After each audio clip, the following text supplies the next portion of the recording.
You know, you wake up expecting World War III, and instead you get a social media post about world peace. Right. It's totally surreal. It is. I mean, that is the exact reality the globe faced this week. Think about where your head was at on the night of Thursday, June 11th, 2026. The rhetoric had just reached this boiling point. Oh, absolutely. Everyone was bracing for imminent catastrophic military strikes in the Middle East. Exactly. You go to sleep expecting to wake up to reports of, exploding oil terminals and global markets in absolute free fall, a regional conflict crossing a terrifying point of no return. Yeah, but then you wake up on Friday, June 12th, and the narrative has just inverted entirely. Completely upside down, the strikes are off. Suddenly the conversation isn't about war at all. It's about this supposedly finalized historic multi-nation peace framework. Which is the absolute definition of geopolitical whiplash. I mean, we went from the precipice of a devastating kinetic conflict to a declared multi-nation nuclear settlement in practically a single news cycle. It's wild. It defies the normal gravity of international relations, doesn't it? It really does. Treaties of this magnitude usually take decades to forge. And conflicts of this scale, they take years to cool down. Right. So watching both happen in 24 hours, it leaves you feeling like you missed a chapter in a history book. Which is exactly why we have our hands on this minute-by-minute breakdown from an intelligence analyst named Samrat. Yeah, it's a fantastic report. It really is. It chronicles the timeline, the military posturing, the market data, and just the sheer chaos of this unprecedented window. And our mission today for this deep dive is to tear this analysis apart to figure out the mechanics of what just happened. Because there's a lot to unpack. We need to look at the timeline of the U.S.-Iran conflict, this sudden cancellation of the strikes, the economic fallout, and the intense skepticism echoing from both Washington and Tehran. Exactly. So to truly grasp the magnitude of that June 11th cancellation, we can't just look at that single Thursday in a vacuum. No, not at all. A last-minute cancellation of a military strike is only a monumental pivot if the pressure behind that strike is genuinely existential. Right. We are looking at an explosive release of tension that had been compounded methodically for an entire year. So let's wind the clock back and look at the actual powder keg. That takes us to February 2026. Yes, the current phase of this U.S.-Iran conflict officially triggered on February 28, 2026. This was marked by coordinated U.S. and Israeli military operations. And the stated goal there was very explicit: preventing Iran from obtaining a nuclear weapon. But the groundwork for this, the actual physical destruction that set the board, happened much earlier, right? Back in June of 2025. Yeah, that was when the U.S. struck Iranian nuclear facilities at Fordo, Natanz, and Isfahan. The official assessment was that these strikes dealt, quote, extremely severe damage to Iran's nuclear program. And we really have to talk about what striking those specific locations actually entails. I mean, this is not a matter of sending a drone over a border checkpoint. Far from it. Fordo, Natanz, Isfahan, these are the absolute crown jewels of Iran's strategic ambitions. Right. Fordo, for instance, isn't just a building on a map. It's an enrichment facility buried deep inside a mountain. It was specifically built to withstand aerial bombardment. So striking it effectively requires specialized munitions, like massive bunker-penetrating weapons. Exactly. And Natanz is their sprawling central centrifuge hub, while Isfahan handles the uranium conversion process. Wow. So taking out those three sites is effectively dismantling the entire supply chain of their nuclear capability. It is. And when you deploy the kind of ordnance required to crack a mountain facility like Fordo, you're signaling a total shift in the rules of engagement. You aren't playing a proxy game anymore. No, you are directly striking the core of the state's survival strategy. And that is the crucial context for everything that follows in the timeline. Because you can't just walk that back. Exactly. When you inflict extremely severe damage on facilities of that magnitude, you shatter the existing deterrence paradigm. The regime in Tehran views the nuclear program as their ultimate insurance policy against regime change. Right. It's not just some energy project. Exactly. So by severely degrading it, the U.S. and Israel forced a reaction. And the ensuing retaliation from Iran led to dangerously high tensions in the Persian Gulf. Yeah, the analyst report notes they were specifically choking the vital Strait of Hormuz for months. The region was effectively on a war footing from June 2025, straight through to the official conflict trigger in February 2026. Which brings us to that brief glimmer of hope that ultimately made things so much worse. Oh man, yeah. The timeline shows a brief ceasefire attempted in April 2026. But it completely collapsed. It did. And by early June, the U.S. had implemented a full naval blockade, and fresh strikes were being exchanged. The failure of that April ceasefire is perhaps the most dangerous catalyst in this entire timeline. Why is that? Well, there's a specific psychological toll to failed diplomacy. When you fight, pause to negotiate, and then the negotiations collapse, the subsequent resumption of hostilities always carries a heavier weight. Ah, I see. The baseline of trust, whatever minimal amount existed to secure the pause, is completely eradicated. Both sides feel exposed. And both sides feel they must overcompensate to reestablish deterrence. Exactly. It's like having a highly pressurized tank with a massive structural crack. You slap a heavy-duty industrial patch on it, and that's the April ceasefire. That's a great way to put it. Right. Everyone steps back and breathes a sigh of relief. But the pressure inside the tank is still rising because the underlying heat hasn't been turned off. Right. So when that patch inevitably gives way, the resulting explosion doesn't just return you to the previous state of the leak, it violently shreds the entire tank. It does. The dread the world felt in early June makes complete sense because the environment was vastly more volatile than if they had never attempted the pause at all. That analogy holds up perfectly when you look at the tactical shifts post-ceasefire.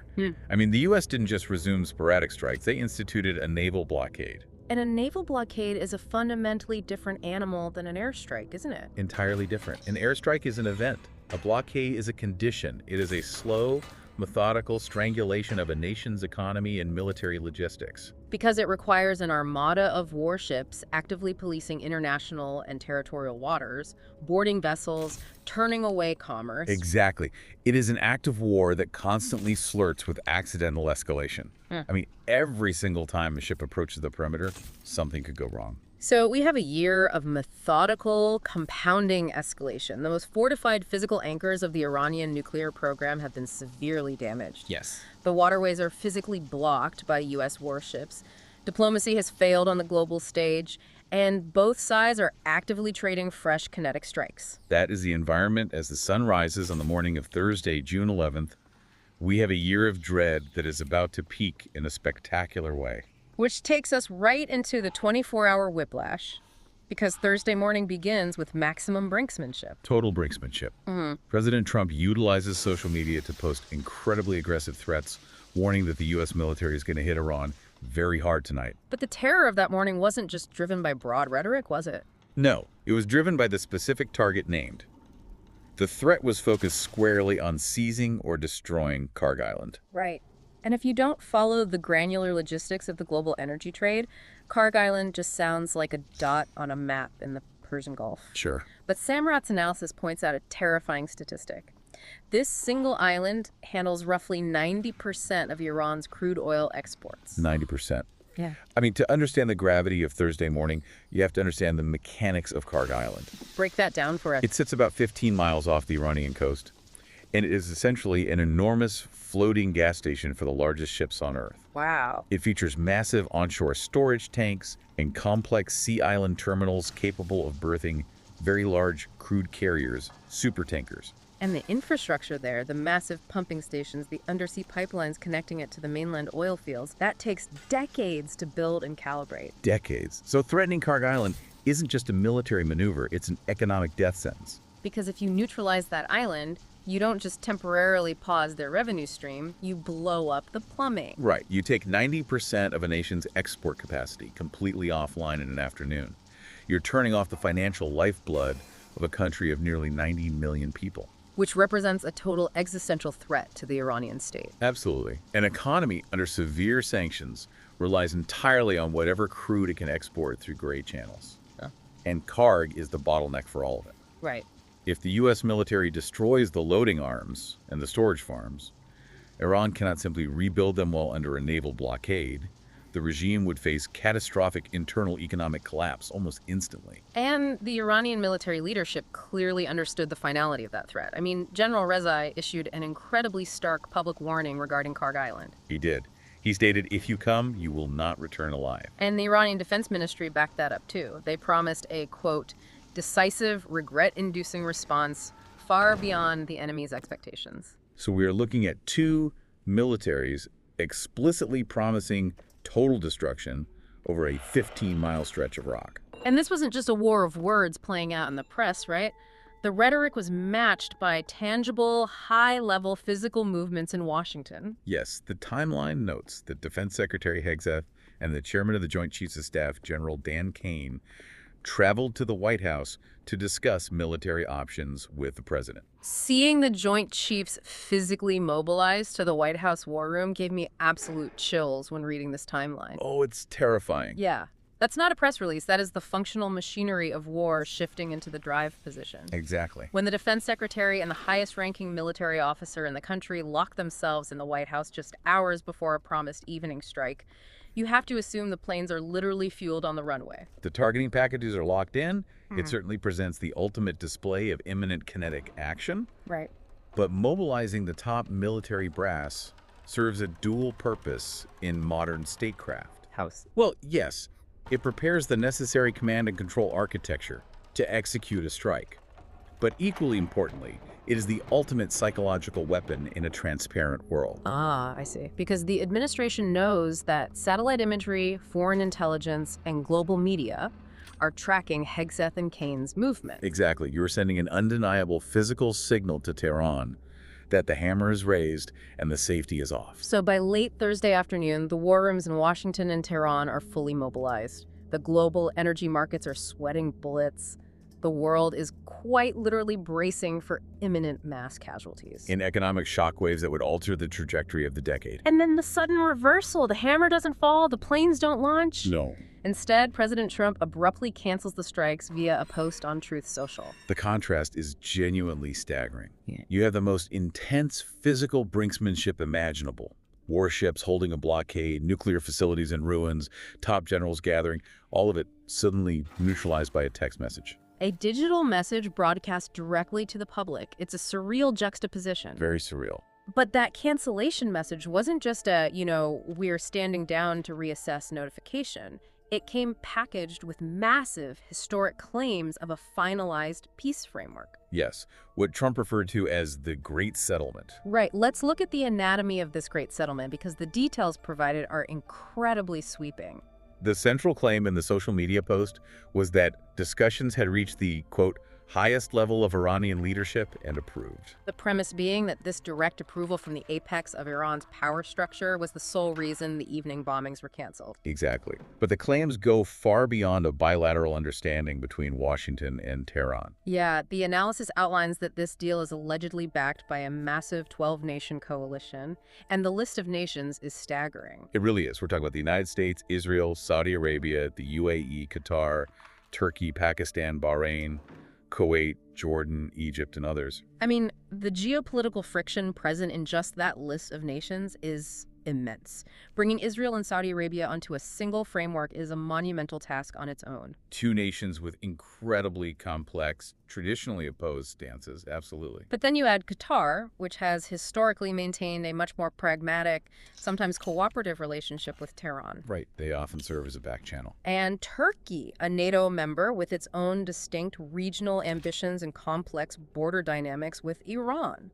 You're talking about a group of nations that, just a few years ago, were actively blockading each other. Exactly. The idea that they all sat down and agreed on a unified framework regarding the single most contentious issue in the Middle East, Iran's nuclear program, is wild. It implies a regional alignment that has basically never existed in modern history. Which is the power of a convenient umbrella, really. Right. It is highly unlikely these 12 nations sat in a single room and drafted a treaty line by line. Oh, for sure. What is more probable in this scenario is that the U.S. administration leveraged the sheer terror of a regional war to extract tacit approvals. Like a quick phone call pitch. Exactly.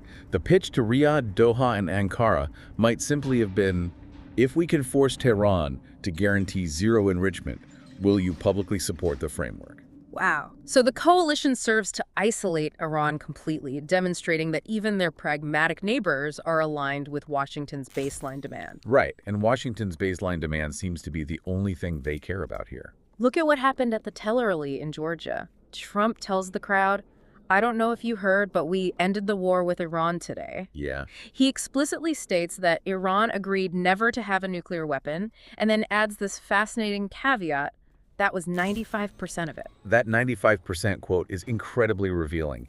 It distills a vastly complex, multi-decade geopolitical rivalry into a single metric, the nuclear program. It's almost an admission that they're willing to ignore everything else. I mean, Iran has a massive network of regional proxies. They do. They have ballistic missile programs, cyber warfare capabilities, complex entanglements in Iraq, Syria, Lebanon, and Yemen. So, by saying the nuclear aspect was 95% of the deal, the U.S. is telegraphing that they are treating all other geopolitical tensions as completely secondary. Exactly. If the nuclear ambition is zeroed out, everything else is acceptable background noise. It is a profound narrowing of strategic focus. And it explains the urgency. But the timeline remains the most scrutinized element of this entire narrative. Trump claimed a formal signing of this sweeping settlement could happen this weekend. Which is highly unusual. Wait, hold on. A decade-defining 12-nation nuclear settlement materializing in an afternoon with a signing ceremony 2 days later? Right. I mean, it took the United Kingdom years just to figure out the customs paperwork for Brexit. Diplomatic agreements of this scale traditionally require armies of lawyers, months of drafting, translations, legal reviews, parliamentary debates. Okay. How are you and I, or the listener, supposed to believe they solved the Middle East between lunch and dinner? Well, that skepticism is entirely warranted. And it is the primary reason global analysts are poring over this timeline. Because it just doesn't add up on the surface. Exactly. Bypassing every known convention of international diplomacy suggests one of two realities. Either there has been a massive, entirely secret back-channel negotiation happening for months beneath the surface. And Thursday was merely the dramatic public reveal? Yes. Or this isn't a finalized treaty at all, but rather a hastily agreed-upon set of broad principles, a verbal commitment extracted under the literal threat of national economic annihilation. Honestly, given the absolute silence coming from the other side of the table, I'm heavily leaning toward the latter. It makes a lot of sense. Because if you read through Samrat's analysis, it sounds like a geopolitical miracle in Washington. Right. But in Tehran, there is a glaring, deafening absence of celebration. Absolutely nothing. As of the writing of this report, Iran has not confirmed the deal. And that sound of silence from Tehran is the critical counterweight here. An agreement of this magnitude requires a domestic victory lap to survive. If the Iranian leadership had genuinely secured a deal that lifted the crushing blockade and preserved their regime without humiliating them, state media would be broadcasting it nonstop. Instead, the situational breakdown highlights intense internal friction. The report specifically names a powerful hardline faction within Iran called the Jebheh Paidari, or the Endurance Front. Yes. And they aren't just expressing mild skepticism on television, they are actively sabotaging potential deals because they view any agreement made under U.S. threat as a total capitulation. To understand why a single faction can derail a peace process, we have to look at the mechanics of Iran's internal political structure. It's not a monolith, is it? Not at all. It is not a system where the supreme leader simply snaps his fingers and everything aligns. It is a highly complex web of elected bodies, like the Majlis or parliament, parallel military structures like the Islamic Revolutionary Guard Corps, and deeply entrenched ideological factions. Right, so the Endurance Front isn't just a protest group. They hold significant institutional power. Yes, they do. And they look at history, they look at the collapse of the JCPOA years ago, and they conclude that the West fundamentally cannot be trusted. Exactly. For factions like Jebheh Paidari, resistance is a core pillar of their identity and their survival strategy. They look at international examples, regimes that gave up their nuclear ambitions and were subsequently overthrown, versus regimes that held onto their weapons and survived. And they draw very rational, hardline conclusions from that. For them, dismantling the nuclear program under the threat of a strike on Karg Island isn't a diplomatic compromise.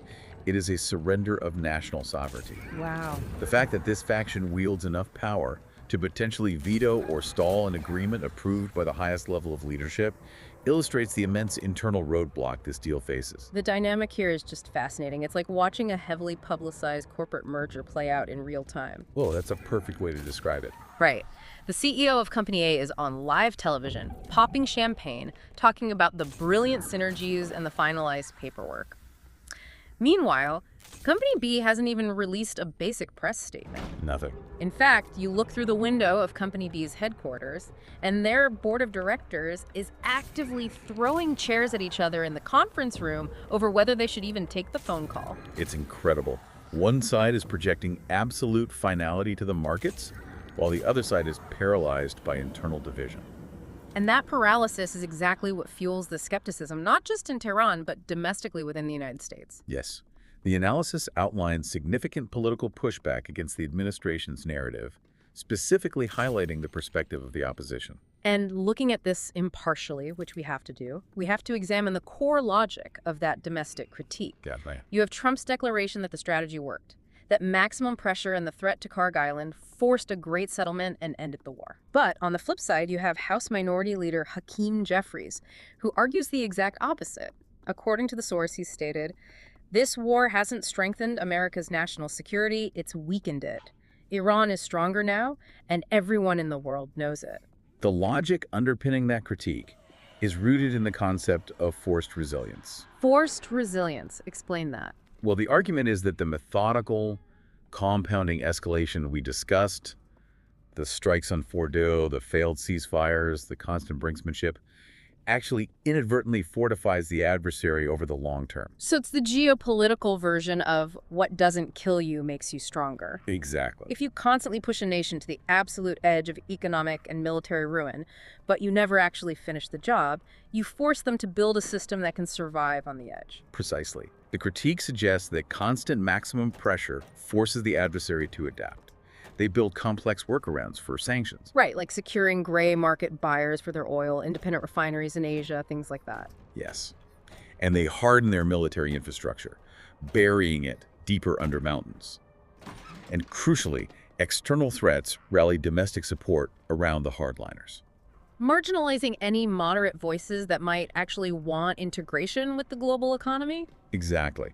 So the opposition's argument is that the events of June 11th are not a victory, but a manifestation of a flawed strategy that leaves the U.S. constantly fighting fires while the adversary becomes increasingly fireproof. So you have these two starkly different interpretations of the exact same 24-hour period. One side sees the ultimate validation of maximum pressure diplomacy. And the other sees a dangerous game of chicken that degrades national security. Yeah.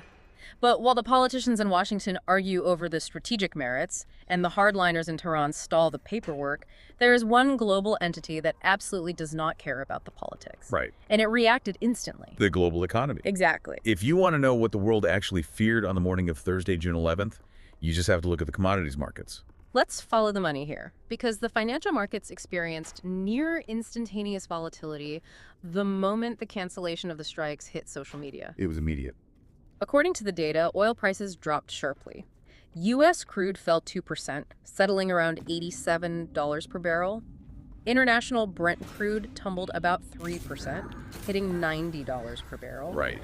At the same time, the S&P 500 jumped as much as 1.5% in after-hours trading. And those figures, $87 for U.S. crude and $90 for Brent, they really ground this massive geopolitical drama in the reality of the global supply chain. Because a 3% drop in a single day is huge. To understand why a 3% drop is massive, you have to look at what was being priced in before the cancellation. It's the ultimate example of buying hurricane insurance when a Category 5 storm is 3 days off the coast. Exactly. The price of that insurance, in this case oil futures, spikes massively because the destruction feels inevitable. Traders were looking at the potential destruction of Kharg Island. They were looking at 90% of Iranian exports going up in smoke. They bought futures expecting massive scarcity. And the minute that social media post hits, the hurricane suddenly turns out to sea and the premium collapses. That is exactly the mechanism at play. The concept of geopolitical risk being priced in means institutional investors are constantly quantifying fear. Right. If Kharg Island had burned, taking roughly 1.5 million barrels a day off the global market, the math changes violently. You have to look at OPEC's spare capacity. And if OPEC cannot immediately open the taps to replace that lost crude, the resulting scarcity doesn't just raise gas prices by a few cents. No, it sends a shockwave through the entire global logistics chain. Shipping costs skyrocket, manufacturing costs surge, and global inflation curves spike overnight. If those missiles had hit, we wouldn't be talking about oil dropping to $87 a barrel. We'd be looking at a terrifying surge past $130, maybe $150 a barrel. Sparking an immediate global recession. Wow. Which is why the relief rally in the broader stock market, the S&P 500 jumping 1.5%, happened simultaneously. The financial world wasn't celebrating a nuanced diplomatic breakthrough. They were celebrating the avoidance of an immediate, kinetic economic catastrophe. Yeah, for a commodities trader, the difference between We are engaged in a tense, multi-year diplomatic standoff, and the primary export hub of the Persian Gulf is currently engulfed in flames, is measured in billions of dollars. Absolutely billions. But this immediate market reaction brings up a fascinating question. We just established that Iran has not confirmed this deal. Right. The Endurance Front is actively fighting it.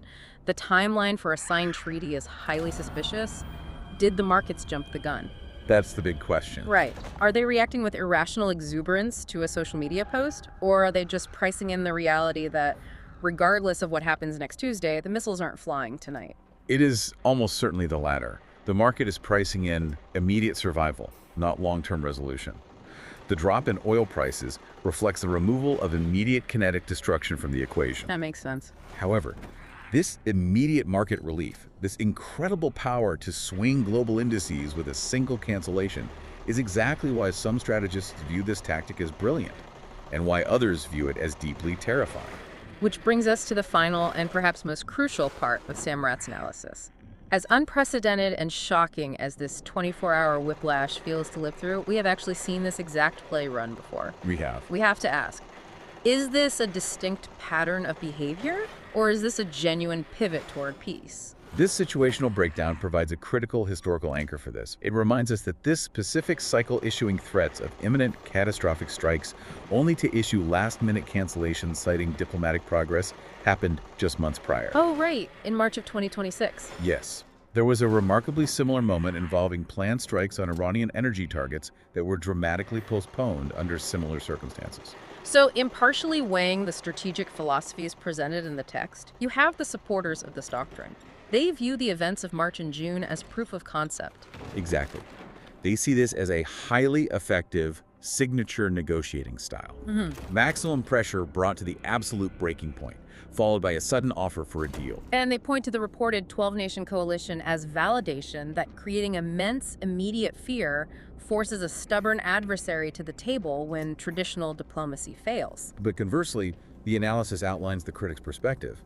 They argue that this orchestrated unpredictability carries deeply damaging long-term consequences. Right, because constantly whipping the global economy into a frenzy unnerves your own allies. It whipsaws global energy markets, causing the exact volatility we saw in the crude pricing. And most dangerously, it emboldens the hardliners in Tehran. Right. If they survive the threat in March and they survive the threat in June, they can point to the erratic nature of the threats as proof that Washington is bluffing, Making a stable diplomatic framework impossible. The danger of the madman theory is that it has a shelf life. If you repeatedly bring the world to the brink of war, holding the hammer over Karg Island, but you pull back at the final second every time citing new talks, do you eventually lose the leverage entirely? It's a huge risk. Does crying wolf, even when you have an actual armada at your back, eventually numb the adversary to the threat? The psychology of deterrence demands absolute credibility. If an adversary begins to believe that the raised hammer will always be lowered before it strikes, the threat loses its coercive power. And at that point, the only way to reestablish deterrence is to actually strike. Which defeats the purpose of the bluff. However, the analysis highlights one incredibly tangible detail that proves the U.S. hasn't fully lowered its guard, ensuring the threat remains fundamentally credible. Naval blockade. Exactly. Yeah. Amidst all the talk of canceled strikes and finalized peace frameworks, the administration explicitly stated that the U.S. naval blockade, which has been suffocating the coast since April, will remain in full effect until the deal is officially finalized. That is the anchor to reality right there. A naval blockade is not a rhetorical device or a social media post. No, it is physical steel in the water. It is Arleigh Burke-class destroyers physically intercepting shipping. It is boarding parties and diverted cargo. Retaining the blockade is the tangible insurance policy. It proves that the maximum pressure hasn't actually been lifted at all, even if the bombers stayed on the tarmac for the night. It's the ultimate leverage. It forces Tehran to realize that while the immediate threat of fire from the sky has passed, the slow, agonizing strangulation of their economy continues unabated. They cannot simply run out the clock on a canceled strike. They have to deal with the warships off their coast every single day. So we find ourselves looking at a highly precarious 48 to 72-hour window. This incredibly brief span of time will likely define the geopolitical landscape of the Middle East for years, if not decades, to come. It is the ultimate waiting game right now. The physical machinery of war is paused, but fully deployed. All eyes are on Tehran to see how the internal power struggle resolves. Right. Will the leadership formally confirm the framework? Will the Endurance Front succeed in derailing it? And if an agreement is reached, what do the actual finalized mechanics of zero nuclear enrichment look like in practice? Exactly. To quickly summarize the sheer scale of the journey we've taken in this deep dive, we have traced the roots of this escalation from the severe bunker-busting strikes on Fordo and Natanz in 2025 We followed the official conflict trigger through early 2026. and examined the psychological fallout of the collapsed April ceasefire. We unpacked the absolute knife-edge terror of Thursday morning, where the logistical heart of Iran's economy, Karg Island, was sitting in the crosshairs. We navigated the whiplash of a sudden digital cancellation and the sweeping claims of a historic 12-nation nuclear settlement negotiated in an afternoon. And we examined the complex, messy reality of deafening silence from Tehran, intense domestic pushback over the long-term impacts of maximum pressure, and the immediate billions of dollars sigh of relief from global oil markets. It perfectly encapsulates the terrifying volatility of modern statecraft. We are living in an era where the distance between global economic catastrophe and a declared historic peace settlement can be measured in a matter of hours. And broadcast in real time. But I want to leave you with one final specific thought to chew on based on the mechanics of everything we've just unpacked. Yeah. The timeline mentions that the U.S. naval blockade remains in full effect and that a formal signing ceremony for this great settlement could happen this weekend. But think about the logistics of that internal fight in Tehran. It's a massive hurdle. What happens if Monday arrives, the hardliners win out, and there is no Iranian signature on that paper? The markets have already priced in the relief. The world has already exhaled. But the reality is, How long can a canceled military strike remain canceled when the warships are still actively blockading the coast and the adversary's economy is suffocating by the hour? it's a reality that suggests the profound relief we all felt waking up on June 12th might merely be the quiet inside the eye of the storm. We want to thank you so much for joining us on this deep dive into Samrat's analysis. I highly encourage you to keep a very close eye on the physical movements in the Gulf over the next 72 hours. The statements are one thing, but the ships tell the real story. I really do. Thank you for listening, stay curious, and we warmly invite you back for our next exploration.